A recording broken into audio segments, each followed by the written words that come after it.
नमस्कार, KTV news में आपका स्वागत है। मैं हूं स्तुति और आइए एक नजर डालते हैं शहर की प्रमुख सुर्खियों पर। संपूर्णानंद संस्कृत विश्वविद्यालय के 39वें दीक्षांत समारोह का हुआ आयोजन। लोक गायिका पद्मश्री मालिनी अवस्थी को प्रदान की गई वाचस्पति की मानद उपाधि।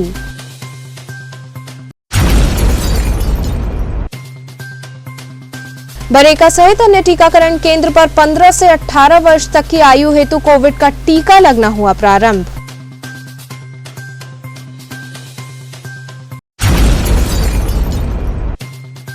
महात्मा गांधी काशी विद्यापीठ का 43वां दीक्षांत समारोह हुआ संपन्न। पदक व उपाधि प्राप्त छात्र छात्राओं में दिखा बेहद हर्ष।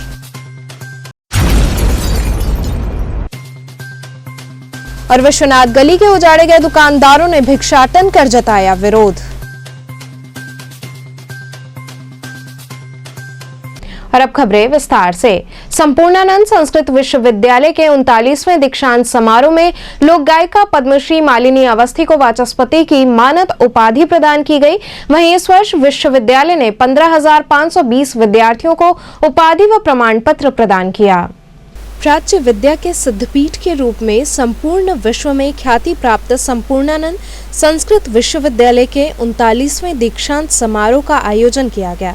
इस समारोह की मुख्य अतिथि लोक गायिका पद्मश्री मालिनी अवस्थी रहीं। इनके साथ ही समारोह की अध्यक्षता कुलाधिपति व उत्तर प्रदेश की राज्यपाल आनंदीबेन पटेल ने की। सर्वप्रथम शिष्टमंडल का दीक्षांत पंडाल में आगमन हुआ। इसके बाद उपस्थित अतिथि मंचासीन हुए। मंचस्थ अतिथियों द्वारा दीप प्रज्वलित कर समारोह की औपचारिक शुरुआत की गई। इसके बाद राज्यपाल आनंदीबेन पटेल ने अध्यक्षीय संबोधन दिया। इसके साथ ही विश्वविद्यालय पंचांग सहित त्रैमासिक अनुसंधान पत्रिका व अन्य पुस्तक का लोकार्पण हुआ। इस अवसर पर मुख्य अतिथि के रूप में उपस्थित लोक गायिका पद्मश्री मालिनी अवस्थी को वाचस्पति यानी डीलिट की मानद उपाधि प्रदान की गई। वहीं इस वर्ष विश्वविद्यालय द्वारा 15,520 छात्र छात्राओं को उपाधि एवं प्रमाण पत्र दिया गया। इस दौरान कुल 58 पदक प्रदान किए गए, जिनमें 5 पदक छात्राओं ने व 53 पदक छात्रों ने हासिल किया। वहीं इस अवसर पर पारंपरिक परिधान में उपस्थित छात्र छात्राओं में काफी उत्साह रहा। पदक उपाधि प्राप्त विद्यार्थियों के चेहरे पर खुशी साफ झलक रही थी। उन्होंने अपनी सफलता के लिए कड़ी मेहनत के साथ ही अपने गुरुजनों और अपने अभिभावकों का आभार प्रकट किया। भारतीय संस्कृति से युक्त नागरिक बनने का कष्ट करें, आदर्श अध्यापक बने और किसी क्षेत्र में यदि जाएं तो वृत्ति यदि कोई प्राप्त करते हैं तो उसमें आदर्श स्थापित करें। क्योंकि संपूर्ण संस्कृत विश्वविद्यालय संस्कृत भाषा शास्त्र के विकास के लिए इसकी स्थापना की गई है, जिसमें भारतीय संस्कृति निहित है। और यहाँ के जो छात्र, हम यही आशा करते हैं कि जो समाज में जाकर के एक सभ्य नागरिक की भूमिका के द्वारा समाज का दिग्दर्शन करें और संस्कृत को वैश्विक पटल पर स्थापित करें। काशी में विश्व का ये प्राचीनतम संस्कृत विश्वविद्यालय है और आज यहाँ पर मेरे लिए ये इतने परमानंद और गौरव की बात है कि यहाँ मानद डीलिट की आज उपाधि प्रदान की जा रही है। मुख्य अतिथि के रूप में दीक्षांत समारोह में उपस्थित हूँ। ये अपना सौभाग्य मानती हूँ और एक कहीं ना कहीं भारत की जो एक बहुत सुंदर परंपरा है, लोक और संस्कृत, शास्त्र और लोक को एक साथ लेके चलने की, उसकी भी बहुत सुंदर एक आज यहाँ पर छटा है कि मुझको आज यहाँ पर आमंत्रित किया गया। क्या छात्र छात्राओं को कहना चाहेंगे? छात्र छात्राओं से चूंकि संस्कृत पढ़ रहे हैं और संस्कृत विश्वविद्यालय है, तो मैं यही कहूँगी कि वेद में कहा है, हमारे यहाँ ब्राह्मण रचनाओं में, कि जो भी वेद में है उसको आचरण में भी लाएं। यानी कि लोक को व्यवहार में लाना आवश्यक है। ज्ञान को, जब तक शास्त्रीय ज्ञान को लोक का अनुभव नहीं मिलता तब तक सम्यक व्यवहार नहीं होता। और भारत में लोक और शास्त्र एक साथ होकर के ही चले हैं। काशी उसकी सबसे बड़ी एक उदाहरण है कि परंपरा किस प्रकार शास्त्र का निर्वहन करती। तो मैं यही बोलूँगी कि नई पीढ़ी को कि आपके ऊपर बहुत बड़ा एक दायित्व है। संस्कृत यानी पुरातन हमारी भारतीयता, उसको नई पीढ़ी से कैसे जोड़ें, इसका रास्ता उन्हें ढूंढना होगा। कितना लाभ मिलेगा इस कार्यक्रम से जो लोग पुरस्कृत हो रहे हैं? देखिए, ये तो एक सराहना किसको नहीं अच्छी लगती, और जिसने भी अच्छा किया है उसका तो अधिकार बनता है कि उसको सबके सामने सार्वजनिक रूप से उसका अभिनंदन किया जाए। तो जिनको भी आज यहाँ पर सम्मानित करने के लिए माननीय राज्यपाल महोदया भी रहेंगी, उनको तो बधाई है ही। कहीं ना कहीं जिन्हें नहीं मिला है उनके लिए भी ये प्रेरणा के लिए एक कार्य करता है। बहुत बहुत बधाई देती हूँ जिन्हें मिला है, और जो नहीं भी मिला है परिश्रम करें उन सबको। बरेका सहित अन्य टीकाकरण केंद्र पर 15 से 18 वर्ष तक की आयु हेतु कोविड का टीका लगना प्रारंभ हो गया। कोविड वैक्सीनेशन को लेकर रिकॉर्ड बनाने वाले बरेका ने एक बार फिर से 15 से 18 वर्ष तक के बच्चों को वैक्सीन लगाने की शुरुआत कर दी है। बरेका की महाप्रबंधक अंजलि गोयल ने बच्चों को वैक्सीन लगवाकर इस कार्यक्रम की शुरुआत की।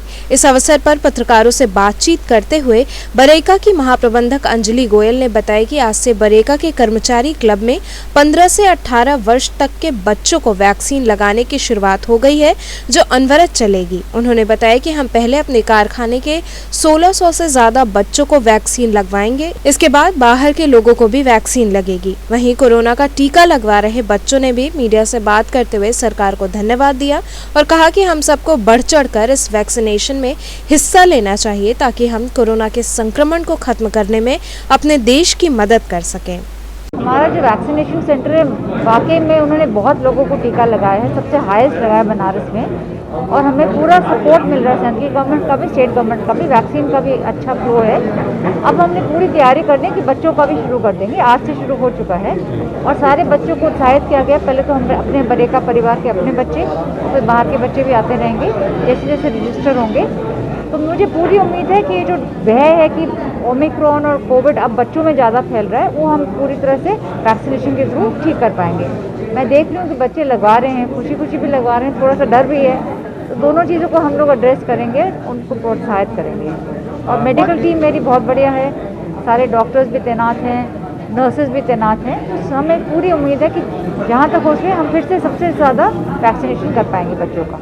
बरेका में कितने बच्चों का अब तक वैक्सीनेशन करने के बस अभी 1300 आ गया है, 1326 बच्चे हैं हमारे हैं, और आई थिंक बहुत जल्दी जिस तरह से वैक्सीन मिले 3-4 दिनों में सबको कवर हो जाएगा। क्या इन लोगों को भी बताया जाएगा कि आप भी लोगों को जागरूक करें कि वो भी अधिक से अधिक टीकाकरण में आगे आए? मैंने वैसे इसके बारे में सोचा नहीं था, पर मुझे जहाँ तक मतलब बच्चे को समझ है वो लोग सोशल मीडिया पे खुद फैला देंगे, पर हम बहुत बात भी कर सकते हैं इसके बारे में। आज आप जिस तरह से आज वैक्सीनेशन कराने आए हो, कितनी खुशी है वैक्सीनेशन को लेकर, और कुछ लोगों को डर भी है, तो आप ऐसे लोगों के लिए क्या कहना चाहोगे? और सरकार ने जो बच्चों के लिए इसकी शुरुआत की है उसके लिए उनको क्या कहना चाहोगे? बस यही कहना चाहूँगी कि सब वैक्सीन लगवाएं और सेफ रहें। यहाँ पे बिल्कुल डर नहीं है, और गवर्नमेंट भी बहुत इनिशिएटिव ले रही है ये सब करके, और हमें वैक्सीन दे रही है, तो हमें उसका पूरा फ़ायदा उठाना चाहिए और सेफ रहना चाहिए। आज क्या करने आए थे यहाँ पे? वैक्सीन लगवाने आए थे। कितना उम्र है आपका? 15। तो कैसा लगा वैक्सीन लगा के, क्या क्या मैसेज देना चाहेंगे लोगों को? वैक्सीन मतलब वैक्सीन बहुत सेफ है, सबको लगवाना चाहिए। अब तो 15 ईयर्स टू 18 ईयर्स के लिए वैक्सीन आ गई, तो अब हम सब भी सेफ है। जो 15 ईयर्स टू 18 ईयर्स है, अब हम भी मतलब कि जा सकते हैं स्कूल में, सेफ हैं, और कोविड प्रोटोकॉल्स फिर भी फॉलो करने हैं। इसी क्रम में अर्दिली बाजार के आईटी कॉलेज में भी टीकाकरण शिविर लगाया गया, जहां शिवम सिंह सेंटर इंचार्ज की देखरेख में सुबह 9 बजे से 15 से 18 वर्ष तक के बच्चों को कोविड का टीका लगाया गया। इस दौरान बच्चों में काफी उत्साह देखने को मिला। आज यहाँ पे आज कोवैक्सीन का स्लॉट बुक हो रहा है 18 प्लस 15 प्लस बच्चों का, और कोवैक्सीन बच्चों को लग रहा है काफ़ी अच्छी तरीके से बच्चे यहाँ पे स्लॉट बुक करके आ रहे हैं, और जो स्लॉट बुक करके नहीं आ रहा उसको हम यहाँ से ऑन स्पॉट स्लॉट उसका बुक कर रहे हैं, और फिर यहाँ से दें उसके बाद वैक्सीनेटेड बच्चों को कर रहे हैं। आधा घंटा उन लोगों को बैठाया जा रहा है, ऑब्जर्वेशन में रखा जा रहा है, फिर ऑब्जर्वेशन के बाद फिर उनको छोड़ा जा रहा है घर। कितना सीट लगी है सुई लगवाने वाले में, कितना स्लॉट बुक करने में? सुबह यहाँ पे जब हम लोगों ने सेशन स्टार्ट किया था तो उसमें 52 लोगों ने स्लॉट बुक किया था, और अभी एग्जैक्ट हम लोगों ने 50 के लगभग का लगा चुका है, वैक्सीन कर चुके हैं। वैक्सीन लगाने वाले में कितने लोग बैठे हैं? यहाँ पे एक वैक्सीनेटर हैं, 2 वैक्सीनेटर हैं जो कि कोवैक्सीन के लिए बैठे हुए हैं, और 2 वेरीफायर हैं हमारे यहाँ पे कोवैक्सीन के लिए, और 2 वैक्सीनेटर, एक वैक्सीनेटर कोविशील्ड के लिए और 2 वेरीफायर कोविशील्ड के लिए यहाँ पे बैठे हुए हैं, जो कि यहाँ पे दोनों वैक्सीन का स्लॉट चल रहा है, कोवैक्सीन और कोविशील्ड दोनों का। और कोविशील्ड में रस ज़्यादा है तो इसलिए 2 वैक्सीनेटर हमने बैठा दिया है, क्योंकि आज भीड़ भी ज़्यादा आएगी। मान क्या रहे हो, कोई भी आ रहा है लगाने के लिए, क्या देखना रूप में क्या मांग? जो यहाँ पे मेन तो है कि आज कोवैक्सीन लगना है बच्चों का, आज से स्टार्ट हो रहा है। तो जो कोवैक्सीन के बच्चे आ रहे हैं जिनका डेट ऑफ बर्थ 2004 से 2007 के बीच में है, उनको कोवैक्सीन लगाया जा रही है। कोवैक्सीन का पहला डोज लगाया जा रहा है। इसके पास आधार कार्ड नहीं है बच्चों के पास, वो स्कूल के आईडी से उनका भी लग जाएगा। कितने बजे तक लग रहा है? यहाँ पे सेंटर जो LT कॉलेज का सेंटर हमारा केयर इंडिया का चल रहा है, सुबह 9 से शाम को 5 बजे तक चल रहा है। आज क्या करने आए हो? इस सब आज आए हैं वैक्सीन लगवाने। क्या रजिस्ट्रेशन कराए थे, क्या मांगा? हाँ, रजिस्ट्रेशन कराए थे। उसमें मांगा था कि पहले आप मतलब नाम ऐड मेंबर में जाके नाम भरिए, फिर उसमें मेल फीमेल अपना जेंडर चूज करिए, फिर अपना date of birth type, date of birth year डालना, डेट ऑफ ईयर वो डालिए, और फिर उसके बाद डालना था आधार कार्ड, मतलब पहचान पत्र होता है, उसमें आधार कार्ड चूज करके आधार कार्ड नंबर डाल के ऐड मेंबर कर लीजिए, फिर स्लॉट बुक कर दीजिए। कितना उम्र है तुम्हारा? मेरा इस समय 16 साल। 16 साल है। क्या लगता है जो वैक्सीन से लगा रहे हो उससे कितना फायदेमंद होगा कोरोना से बचाव के लिए? फायदेमंद है। उसके बाद भी हम लोग को बचाव अपने तरीके से करना चाहिए। सैनिटाइजर का इस्तेमाल करना चाहिए और मास्क हमेशा परमानेंट लगाए रहना चाहिए। महात्मा गांधी काशी विद्यापीठ का 43वां दीक्षांत समारोह संपन्न हुआ। इस दौरान पदक व उपाधि प्राप्त छात्र छात्राओं में बेहद हर्ष रहा। महात्मा गांधी काशी विद्यापीठ के 43वें दीक्षांत समारोह का आयोजन हुआ। इस अवसर पर कोविड प्रोटोकॉल का पालन करते हुए इस वर्ष दीक्षांत समारोह पंडाल में न कराकर सभागार में कराया गया। वहीं समारोह की अध्यक्षता कुलाधिपति व उत्तर प्रदेश की राज्यपाल आनंदीबेन पटेल ने की। सर्वप्रथम शिष्टमंडल का दीक्षांत सभागार में आगमन हुआ। इसके बाद उपस्थित सभी अतिथिगण मंचस्थ हुए। तत्पश्चात मंचासीन अतिथियों द्वारा दीप प्रज्वलित करते हुए कार्यक्रम की शुरुआत की गई। इस अवसर पर विद्यालय के कुलपति प्रोफेसर आनंद कुमार त्यागी द्वारा उपस्थित अतिथियों को पुष्पगुच्छ प्रदान कर उनका स्वागत किया गया। इसके बाद कुलाधिपति व राज्यपाल ने समारोह के उद्घाटन की उद्घोषणा की और छात्र छात्राओं को अपने अध्यक्षीय संबोधन में आशीर्वचन दिया। इसके पश्चात विभिन्न विभागों के उच्च अंक प्राप्त करने वाले विद्यार्थियों को पदक व उपाधि प्रदान की गई। इस दौरान गांधी टोपी सहित पारंपरिक परिधानों में उपस्थित हुए छात्र छात्राओं में बेहद हर्ष का माहौल रहा। सर्वोच्च अंकों से उत्तीर्ण होने के साथ ही उपाधि सहित पदक प्राप्त कर छात्र छात्राओं के चेहरे खुशी से खिल उठे। उन्होंने अपनी खुशी जाहिर करते हुए अपने शिक्षक गणों और अभिभावक गणों का हर्षपूर्वक आभार प्रकट किया। बनारस की मैंने BSc टेक्सटाइल्स एंड हैंडलूम से ड्रॉप किया है। आगे मैं और पढ़ रही हूँ, आगे एडमिशन ले लिया है और आगे पढ़ती रहूँगी। मतलब ये सब कुछ फैमिली के लिए और फैमिली से ही और इंकरेज किया गया है, सपोर्टिंग है। That's why we are here and love family and do hard work for your better future. कितना अच्छा दिन लग रहा है कि इस तरह से राज्यपाल द्वारा आप सम्मानित की गई। हमें बहुत अच्छा लग रहा है। मतलब ये सब कुछ फैमिली के लिए ही है। मतलब उनका मेहनत और मेरा मेहनत, उनका सपोर्ट ही है जो मुझे यहाँ आज लेकर आया है। And love your family, do your hard work. तो आज आपको इतना बड़ा सम्मान मिला, क्या संदेश देना चाहेंगी, क्या कहना चाहेंगी? संदेश यही है कि सफलता की कुंजी मेहनत है। मेहनत करने से ही सब मिलेगा। तो आगे क्या योजना होगी आपकी? मुझे आगे अपनी पढ़ाई कंटिन्यू रखनी है। मुझे रिसर्च के फील्ड में जाना है, तो MSc करना है, PhD आगे कंप्लीट करनी है। इसका श्रेय किसको देंगे आप? इसका पूरा श्रेय मेरे परिवारजनों को जाता है, मेरे टीचर्स को जाता है, मेरे गार्जियन, मेरे फ्रेंड्स हैं, उन लोगों को। विश्वनाथ गली के उजाड़े गए दुकानदारों ने भिक्षाटन कर अपना विरोध दर्ज कराया। विश्वनाथ गली के उजाड़े गए दुकानदारों, जिन्हें मंदिर प्रशासन द्वारा कॉरिडोर में निर्मित दुकानों के आवंटन में प्राथमिकता की बात लिखित व मौखिक रूप से की गई थी, परंतु अभी तक शासन प्रशासन द्वारा इस प्रकार की कोई भी पहल नहीं की जा रही है, जिसके विरोध में विश्वनाथ गली व्यावसायिक समिति के नेतृत्व में दुकानदारों ने भिक्षाटन कार्यक्रम के अंतर्गत चौक से गुदौलिया चौराहे तक मौन रखते हुए भिक्षाटन कर अपना विरोध दर्ज किया। भिक्षाटन कार्यक्रम में सोनालाल सेठ, नवीन गिरी, संतलाल दुबे, राज रतन सिंह, प्रदीप साहू सहित बड़ी संख्या में व्यापारीगण शामिल रहे। 2017 से जो है कॉरिडोर योजना चल रही है, उसमें यहाँ के दुकानदारों को विस्थापित किया गया था कि जब ये कॉरिडोर का निर्माण हो जाएगा उसके बाद आप लोगों को यहाँ पे दुकान देने के लिए प्राथमिकता दी जाएगी। और 2 लॉकडाउन यहाँ के दुकानदार झेल चुके हैं, इस समय भुखमरी के कगार पे जा चुके हैं। और कॉरिडोर के लोकार्पण के बाद यहाँ के लोग जो है इस समय काफ़ी आशंकित हैं कि हम लोगों को दुकान मिलेगी कि नहीं मिलेगी। इसलिए हम लोग जो है आज व्यापार मंडल के बैनर तले यहाँ इकट्ठा हुए हैं और आज भिक्षाटन का आयोजन है। हम अपनी मांगों को पुरजोर तरीके से जो है प्रशासन के समक्ष उठाने का प्रयास करेंगे कि यहाँ जो कॉरिडोर का आप लोकार्पण कर चुके हैं, अब हम जो दुकानदार हैं हम लोगों की दुकानें बना के दी जाएं। और इस भिक्षाटन के बाद अब आगे की रणनीति जैसा अध्यक्ष जी तय करेंगे, व्यापार मंडल तय करेगा, उस रणनीति के तहत आगे का जो है आंदोलन चलाया जाए। अजय जी, किस तरह का आप लोग ये धरना प्रदर्शन करने या क्या करने जा रहे हैं? ये हम लोग आज भिक्षाटन का प्रोग्राम है।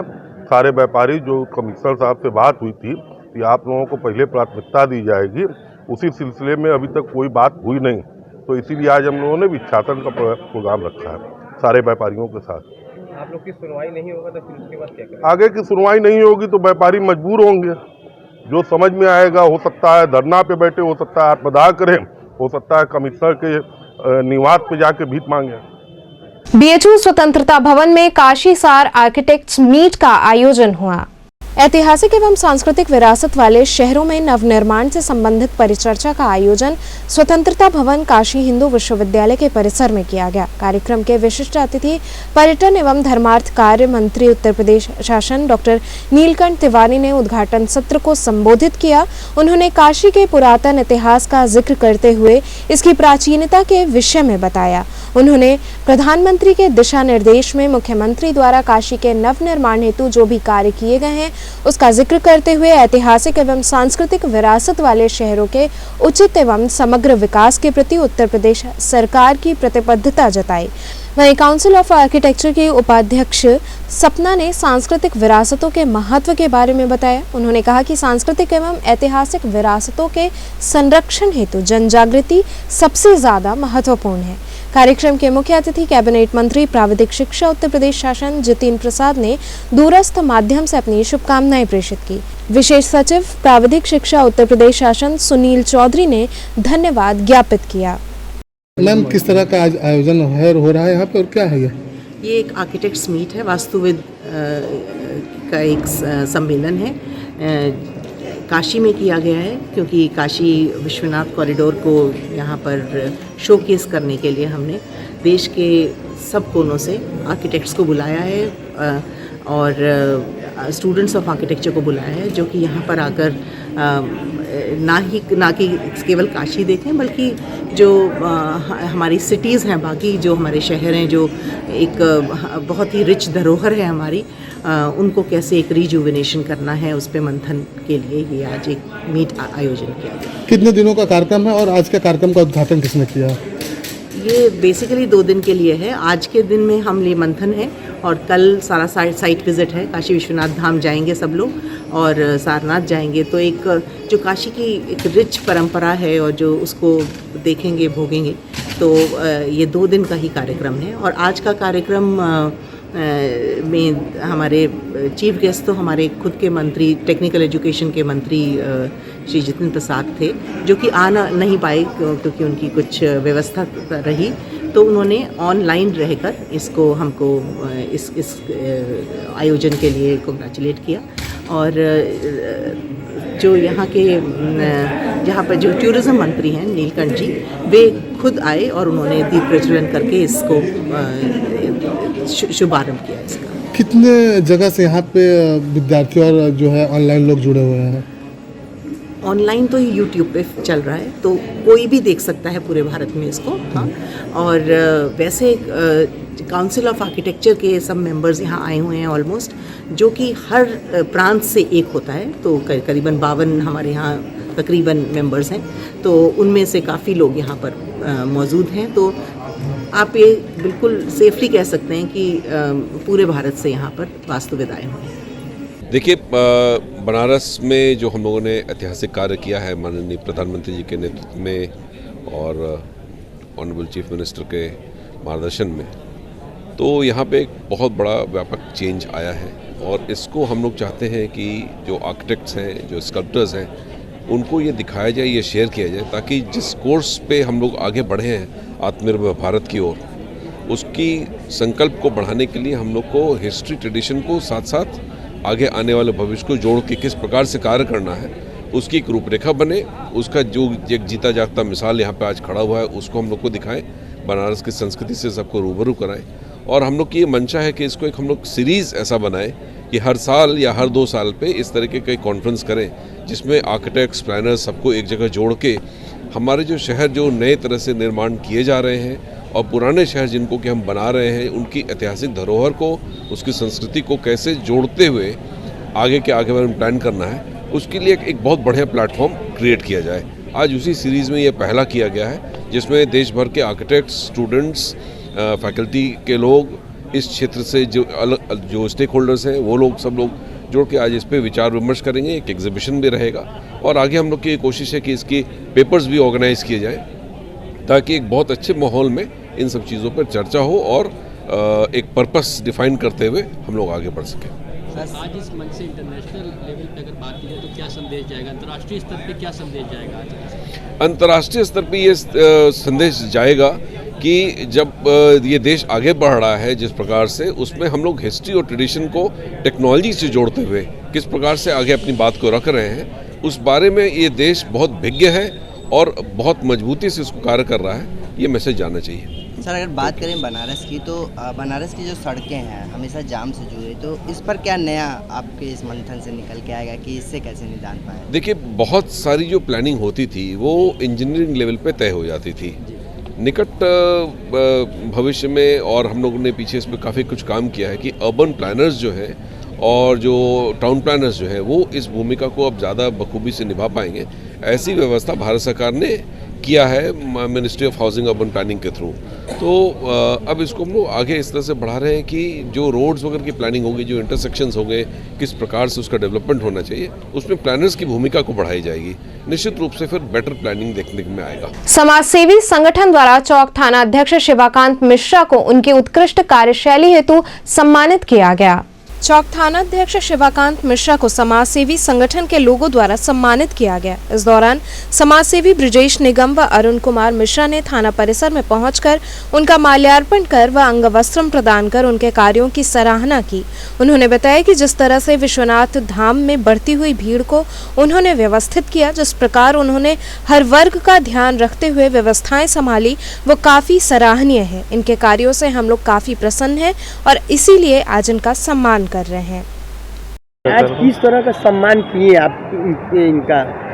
ये इंस्पेक्टर चौक जो है जब से इनका यहाँ पे पोस्टिंग हुआ है और जब से विश्वनाथ धाम का ये उद्घाटन हुआ है, यहाँ बहुत ही भीड़, देश की जनता बहुत भीड़ हो रही है और इतनी भीड़ को मैनेज करने की जो इनकी कार्यशैली है इंस्पेक्टर साहब की, ये बहुत ही अच्छी है। अभी कल के डेट में कम से कम 5 लाख लोगों की भीड़ थी। जिस तरीके से ये सिस्टम बना करके टोटल मैनेज कर रहे हैं, उससे हम लोगों को बहुत सुविधा हो रही है और बहुत प्रसन्नता भी हो रही है। उसी को लेकर के हम लोगों ने आज इंस्पेक्टर साहब का स्वागत किया है और बाबा विश्वनाथ से यही कामना करते हैं कि इंस्पेक्टर साहब दीर्घायु हों और जब तक यहाँ पर ये रहें, बाबा की कृपा इन पर बनी रहे। यहाँ रुकेंगे एक छोटे से ब्रेक के लिए। आप बने रहिए KTV के साथ।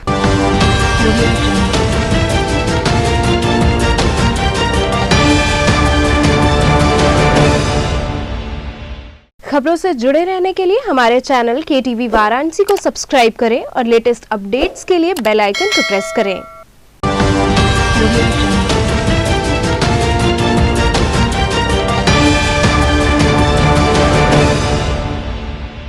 ब्रेक के बाद आपका स्वागत है। BHU कृषि विज्ञान संस्थान में हुई फीस वृद्धि के विरोध में ABVP के छात्रों ने प्रदर्शन कर विभाग के निदेशक को ज्ञापन सौंपा। काशी हिंदू विश्वविद्यालय के कृषि विज्ञान संस्थान के निदेशक कार्यालय पर अखिल भारतीय विद्यार्थी परिषद के छात्रों ने धरना प्रदर्शन किया और निदेशक को ज्ञापन सौंपा। छात्रों ने बताया कि BSc और MSc AG की फीस में बिना किसी विशेष कारण 5,000 तक की बढ़ोतरी कर दी गई है, जो कि एक सामान्य परिवार के लिए बहुत ही ज्यादा है। फीस वृद्धि किसी भी प्रकार से छात्रों के हित में नहीं है। उन्होंने कहा कि अगर फीस वृद्धि को वापस नहीं लिया गया तो हम आंदोलन के लिए बाध्य होंगे। जी देखिए, सभी को ज्ञात है कि काशी हिंदू विश्वविद्यालय में पिछले 2 महीने से प्रवेश की प्रक्रिया चल रही है। इसी क्रम में अखिल भारतीय विद्यार्थी परिषद को सूचना मिली कि काशी हिंदू विश्वविद्यालय कृषि विज्ञान संस्थान में BSc AG एवं MSc AG की फीस को किसी डेवलपमेंट फीस के नाम पर 5,000 रुपये तक बढ़ा दिया गया प्रति छात्र। 5,000 रुपये तक बढ़ाना एक बहुत बड़ी रकम होती है। आज उसी के विरोध में उसी को वापस कराने के लिए अखिल भारतीय विद्यार्थी परिषद ने यहाँ कृषि विज्ञान संस्थान के निदेशक के कार्यालय पर अपना धरना प्रदर्शन किया है। ज्ञापन दिया है, क्या आश्वासन मिला? देखिए, ज्ञापन हम लोगों ने कुलपति महोदय को भी ज्ञापन दिया था, उन्होंने कहा था विचार करेंगे। आज 2 दिन के पश्चात जब किसी प्रकार की कुछ नहीं हुआ तो आज हम लोगों ने निदेशक कार्यालय पर धरना दिया। निदेशक साहब आए, उनका कहना था कि हम इसे अपनी आने वाली बैठक में रखेंगे। हम विश्वविद्यालय प्रशासन से भी इसको आग्रह करेंगे कि जो भी फीस बढ़ोतरी हुई है उसको वापस लिया जाए। हम आने वाले समय में वह कोई सकारात्मक सूचना हम लोगों को देंगे, यह आश्वासन उन्होंने दिया है। हम लोगों ने भी उनसे कहा है कि अगर आने वाले समय में कि कोई अगर इस पर ठोस निर्णय नहीं लिया जाता तो अखिल भारतीय विद्यार्थी परिषद इस आंदोलन को निश्चितकालीन चलाएगा एवं तब तक अपना आंदोलन को चलाते रहेगा जब तक फीस वापसी नहीं होगी। पूर्वांचल व्यापार मंडल द्वारा नववर्ष का जश्न मनाया गया। पूर्वांचल महिला व्यापार मंडल द्वारा एक बैंक्वेट हॉल में नववर्ष 2022 का जश्न मनाया गया, जिसमें पूर्वांचल महिला व्यापार मंडल द्वारा मुख्य अतिथि के रूप में महिला पुलिस को आमंत्रित किया गया। पूर्वांचल महिला व्यापार मंडल की अध्यक्ष सविता सिंह ने काशीवासियों को नववर्ष की शुभकामनाएं दी। साथ ही पत्रकार बंधुओं का माल्यार्पण कर उन्हें सम्मानित किया, जिसमें KTV के संवाददाता जुनैद खान और खुर्शीद आलम को सम्मानित किया गया। आज ये कार्यक्रम हम लोग नए साल के एक छोटा सा सारी महिलाएं हम लोग इकट्ठा हुए हैं, जो कि 2022 चालू हो चुका है। आज प्रथम दिन है, तो हम लोग आपस में मिल के एक दूसरे को बधाई दिए हैं और एक छोटा सा केक काट के आने वाले दिनों को अच्छी एक शुरुआत के लिए पहल किए हैं। आज कितने लोगों को आपने इनवाइट किया और मुख्य अतिथि के रूप में किसको बुलाया गया? आप तो इसमें महफिल में देख सकते हैं, हमारे हॉल में बहुत एक लिमिट लोगों को मैंने बुलाया है, क्योंकि कोरोना को देखते हुए काफ़ी बहुत उड़ के जाएंगे तो हम लोग 30-35 की संख्या में होंगे। और हमारे मुख्य अतिथि कोतवाली थाने की महिला अध्यक्ष श्रीमती सुमित्रा देवी जी थी और वरिष्ठ हैं पूर्व रीबू श्रीवास्तव जी हैं, पूर्व जो कि मंत्री भी रह चुकी हैं। और हमारे काशी प्रांत के प्रमोद अग्रवाल जी भी थे,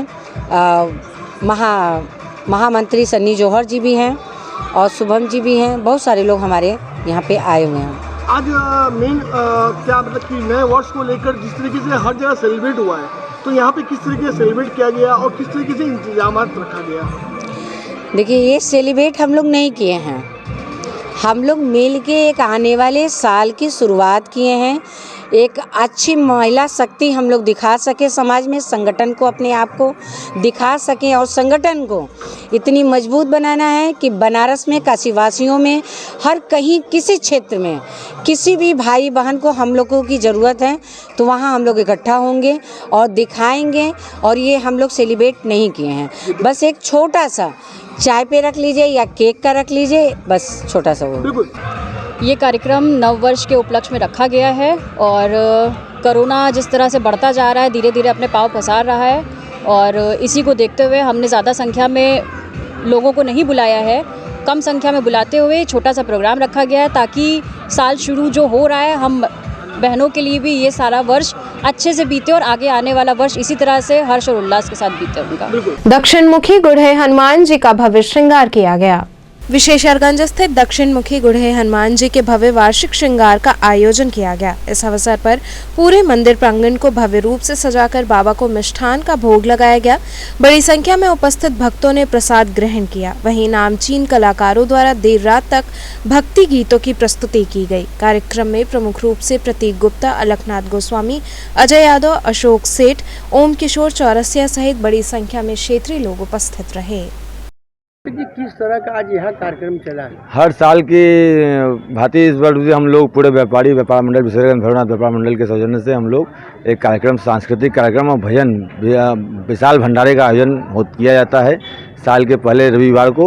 और सारे व्यापारी और सारे बनारस के लोग, जनता, सारे लोग इकट्ठा होते हैं यहाँ पे और धूमधाम से हर्षोल्लास से नव वर्ष का हम लोग शुभकामनाएँ करते हैं कि व्यापारियों का कल्याण हो आगे और आगे तरक्की करें सारे व्यापारी। 9 वर्ष में इस तरह का कार्यक्रम कर रहे हैं, आगे कोरोना है तो भगवान से आप क्या प्रार्थना हम लोग भगवान से यही प्रार्थना करते हैं कि कोरोना काल से जो हम लोग सुरक्षा बचाव कर रहे हैं उसको देखते हुए आगे अपने परिवार का अपना बिल्कुल ध्यान रखें। लोग भगवान से कहते हैं कि भगवान उनको जो है उनकी रक्षा करें सबकी, और सारे से लोग अपने परिवार का विशेष रूप से ध्यान रखें। कोई भी अगर कोई दिक्कत परेशानी होती है तो डॉक्टरों से संपर्क करें और अपने परिवार का विशेष ध्यान रखें। जी आज बाबा के दरबार में आए, किस तरह से हाजिरी लगाएं, क्या बाबा से प्रार्थना? ये हमारे विशेषरगंज के जो गुड़हट्टा हनुमान जी हैं, मैं इनके दरबार में 5 साल से सेवा कर रहा हूं और सचमुच 9 वर्ष के शुभारंभ में मैं आता हूं और बाबा का ऐसा आशीर्वाद लगता है कि मैं 1 साल इनकी कृपा से मैं भजन कार्यक्रम दूर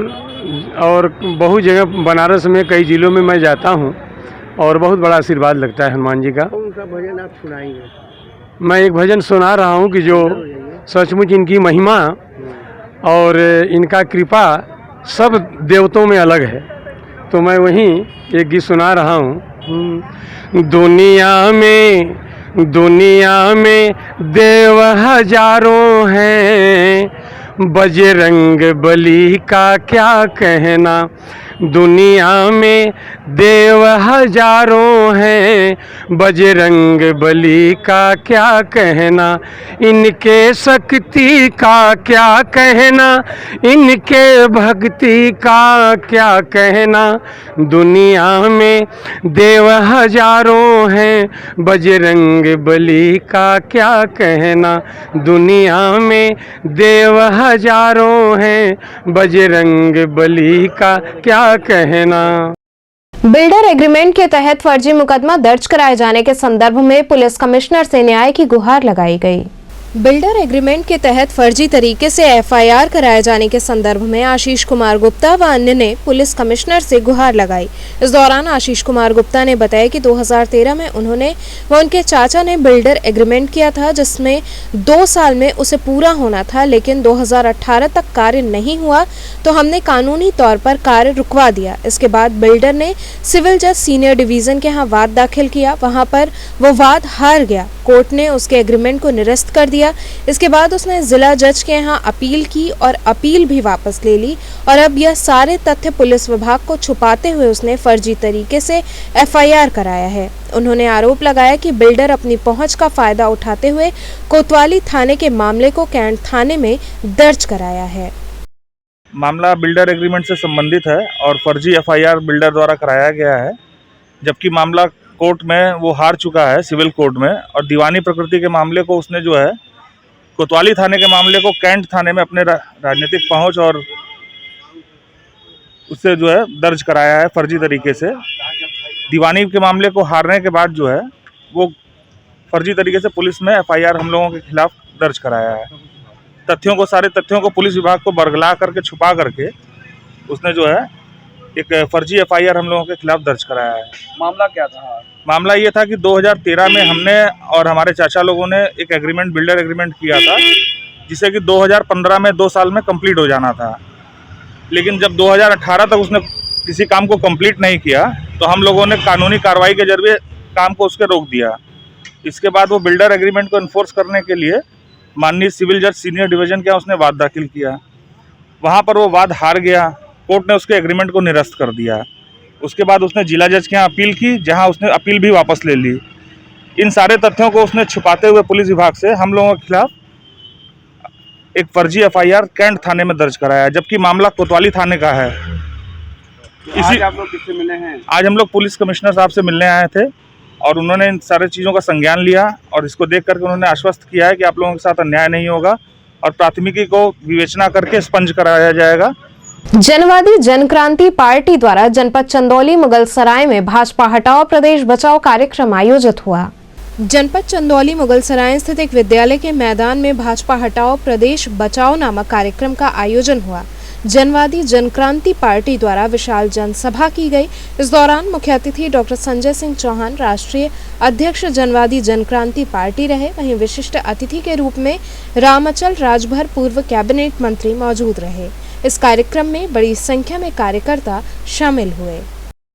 छोड़ो कह रही जनता तो आपके सामने है, जो जन यात्रा हमारे माननीय श्री अखिलेश यादव जी निकाले हैं, चाहे पश्चिम हो, बुंदेलखंड हो, पूर्वांचल है, उस विजय यात्रा के माध्यम से जो समर्थन मिल रहा सर्व समाज का, और उस समर्थन ने बता दिया है कि भारतीय जनता पार्टी के कुशासन से त्रस्त होकर युवा साथी और हमारा नौजवान भाई बहन बड़े पैमाने पे माननीय अखिलेश जी को अपना महबूब नेता मानकर और दूसरी बार सीएम बनाने के लिए वो रातों दिन लगा। उसी कड़ी में देखिए इस कड़क ठंड में जितने बड़े पैमाने पे जन समर्थन मिला है इस कार्यक्रम में माननीय राष्ट्रीय अध्यक्ष जी के माध्यम से भाई श्री डॉक्टर संजय चौहान, तो ये तो बिल्कुल उदाहरण है ना कि आने वाला दिन जो है समाजवादी पार्टी का होगा।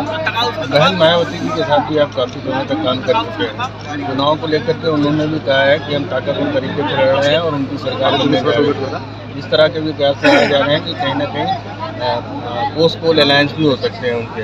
आप किस तरह से देख रहे हैं इसको? देखिए वो तो क्लियर है, वो तो आप ही लोग दिखाए हैं। पूर्वांचल में 8% वोट और पश्चिम में 15, तो 8 पूर्वांचल में, पश्चिम में 15। बसपा को कहीं दूर दूर तक नहीं दिखाई दे रहा है। मुझे जहां तक उम्मीद है जो पिछला 2017 में जितने विधायक चुने गए थे उससे भी कम आए। सतीश मिश्रा जी आए थे चंदौली में, कहे थे कि समाजवादी पार्टी उन्हीं को अपने पार्टी में ला रही है जो बहुजन समाज पार्टी से हटाए गए हैं पार्टी से, या तो उनको निकाला गया है। देखिए वो कह रहे हैं ना, लेकिन जो पार्टी से निकाले गए हैं तो जिस विचारधारा से, जैसे मैं हूँ 38 साल जिस विचारधारा से जुड़ा था, तो उसी विचारधारा से मिलते जुलते समाजवादी पार्टी का मैंने अपने समाज के माध्यम से वोटर सपोर्टर वर्करों के माध्यम से पूरे प्रदेश में घूम कर 7 नवंबर के पहले उनसे राय लिया और 7 नवंबर को जो है भानुमती पीजी स्मारक कॉलेज में रामाचल राजभर संघर्ष मोर्चा के तत्वाधान में जनादेश महारैली की गई, जिसके चीफ गेस्ट थे माननीय श्री अखिलेश यादव जी। तो ये तो क्लियर है कि जो भी आज दूसरे दल से आ रहे हैं लोग, उनको उम्मीद है माननीय अखिलेश जी से, समाजवादी पार्टी से उम्मीद है, इसलिए बड़े पैमाने पर समाजवादी पार्टी में आ रहे हैं। एक बहुत बड़ा सवाल ये है कि इस तरीके की सूचना है और संकेत मिल रहे हैं कि भाजपा अपने 100 से ज़्यादा टिकट बदल रही है, हालांकि ये उनका आंतरिक मामला है, लेकिन सवाल उठ रहा है कि क्या भारतीय जनता पार्टी अपनी एंटी इनकम्बेंसी अपने विधायकों को कर रही है? देखिए अब उनके अंदरूनी मामला, उनके घर का मामला, वो कुछ भी कर सकते हैं, कुछ भी कर सकते हैं। तो चलते चलते पुनः एक नजर डालते हैं शहर की प्रमुख सुर्खियों पर। संपूर्णानंद संस्कृत विश्वविद्यालय के 39वें दीक्षांत समारोह का हुआ आयोजन। लोक गायिका पद्मश्री मालिनी अवस्थी को प्रदान की गई वाचस्पति की मानद उपाधि।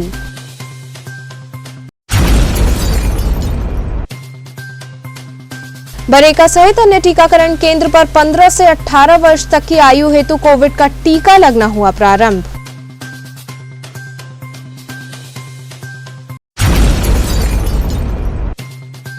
महात्मा गांधी काशी विद्यापीठ का 43वां दीक्षांत समारोह हुआ संपन्न। पदक व उपाधि प्राप्त छात्र छात्राओं में दिखा बेहद हर्ष।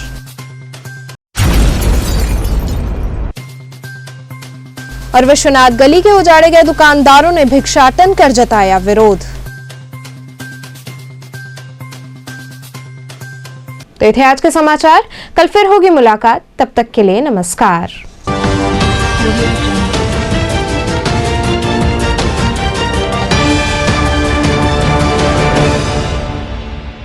खबरों से जुड़े रहने के लिए हमारे चैनल KTV वाराणसी को सब्सक्राइब करें और लेटेस्ट अपडेट्स के लिए बेल आइकन को प्रेस करें।